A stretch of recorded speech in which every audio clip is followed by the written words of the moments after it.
I was a kid, the disaster we worried about most was a nuclear war. That's why we had a barrel like this down in our basement filled with cans of food and water.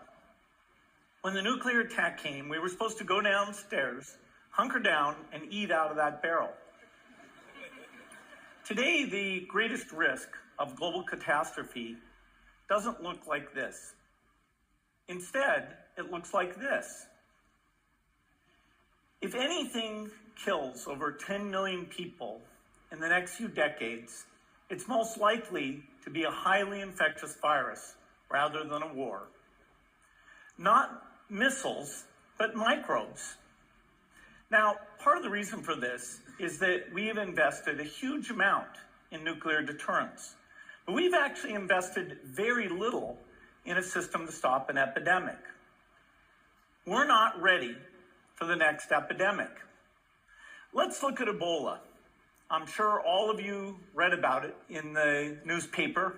Lots of tough challenges. I followed it carefully through the case analysis tools we use to track polio eradication.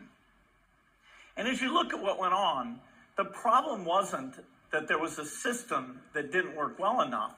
The problem was that we didn't have a system at all. In fact, there are some pretty obvious key missing pieces. We didn't have a group of epidemiologists ready to go who would have gone, seen what the disease was, see how far it had spread.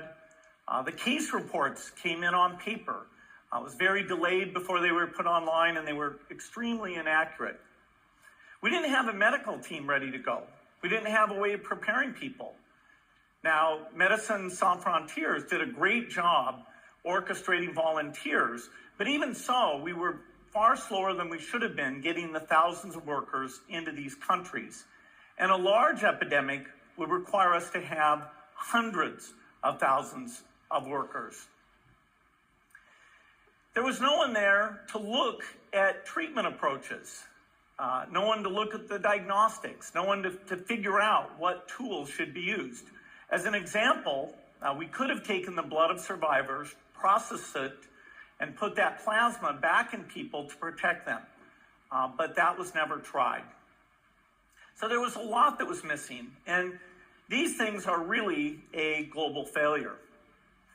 The WHO is funded to monitor epidemics, but not to do these things I talked about. Now in the movies, it's quite different. There's a group of